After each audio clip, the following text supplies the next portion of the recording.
नमस्कार। हेलो दोस्तों, मेरा नाम महेंद्र कुमार है और मैं दिल्ली से हूँ। आज मैं अपने जीवन का एक छोटा-सा अनुभव आप लोगों के साथ शेयर करना चाहता हूँ, जो कि मेरी लाइफ़ का एक टर्निंग पॉइंट भी रहा है।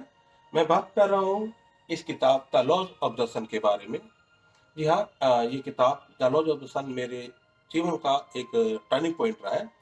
ये किताब पढ़ने के बाद मैंने अपने जीवन के बारे में और ईश्वर के बारे में और अपनी मूल प्रवृत्ति, अपनी आत्मा के बारे में और ईश्वरीय प्रवृत्ति, जिसे हम लोग बुद्ध नेचर कहें, उसके बारे में मुझे जानने को मिला। इससे पहले मेरे ज़हन में कई सवाल आते थे, जो मसलन क्यों हम मनुष्य धरती पर जन्म लेते हैं? क्या ईश्वर की जो एक संरचना बनाई, ईश्वर ने पूरा ब्रह्मांड जो बनाया है, क्या उसके पीछे उसका उद्देश्य रहा? क्यों हम मरते हैं और क्यों हमारा पुनर्जन्म होता है? इस तरह के कई मेरे ज़हन में सवाल उठते थे, लेकिन उन सवालों का मुझे कहीं पर भी सटीक आंसर नहीं मिल पाया। लेकिन जब मेरे दोस्त ने मुझे इस किताब के बारे में बताया कि आप ये किताब एक बार पढ़िए। जब मैं इस किताब को पढ़ने बैठा तो सही मानो तो मुझे बिलीव नहीं हुआ, मुझे यकीन नहीं हो रहा था कि कोई एक साधारण मनुष्य है इतनी सटीक बातें, इतनी सच्चाई या यूँ कहें कि इतने रहस्य एक किताब के माध्यम से वो हमारे सामने रख सकता है। कोई एक साधारण मनुष्य ये काम नहीं कर सकता, जहाँ तक मेरा मानना है। तो लेकिन जब मैं इस किताब को गहराई से और बड़ी अ, इत्मीनान के साथ जब मैंने इसको पढ़ना शुरू करा, तो धीरे-धीरे मेरी इस किताब को लेकर बड़ी गहन आस्था होनी शुरू हुई और बहुत ही किताब मेरे मन को छूने लगी और मुझे कई ऐसी चीज़ों के बारे में पता पता चला, जो वास्तव में मैं जिससे अभी तक अनजान था। और मैं ही नहीं, कई लोग जहाँ तक मुझे उम्मीद है, कई लोग अभी तक इस सच्चाई से अनजान हैं कि ईश्वर की जो संरचना, ईश्वर ने जो मनुष्य को बनाकर की है, क्या उसके पीछे ईश्वर का उद्देश्य है? क्या ईश्वर हमसे चाहता है?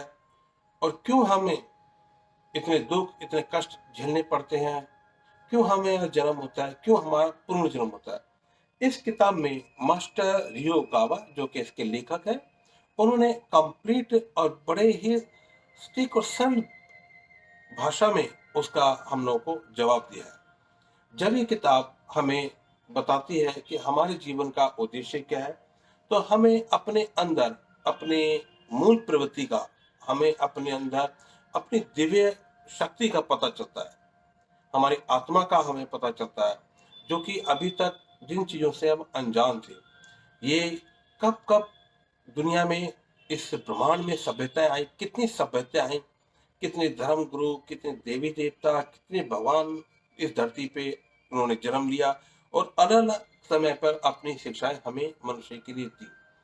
और इस किताब से मुझे पता चला, प्रेम केवल एक नहीं, प्रेम की कई अवस्थाएँ होती हैं और सच्चा प्रेम क्या होता है और किस तरह से हमें मनुष्य को अपने जीवन जीना चाहिए और उस ईश्वर के बारे में, जिसे आज तक मैं समझता हूँ, मैंने इस किताब से पहले आज तक कभी उस शब्द के बारे में नहीं पढ़ा था। उस सुप्रीम कोर्ट के बारे में मुझे नहीं पता चलता, जिसका नाम मास्टर ने बताया, जिसका नाम लॉर्ड एल्कंतारे है।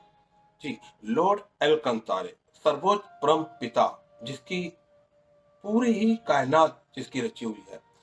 क्यों उसने समय-समय पे कई धर्मों को, कई देवताओं को, कई भगवानों को धरती पर भेजा और इस किताब में हमें भूतकाल, वर्तमान और भविष्य, इन सब तीनों चीज़ों के बारे में जानकारी मिलती है।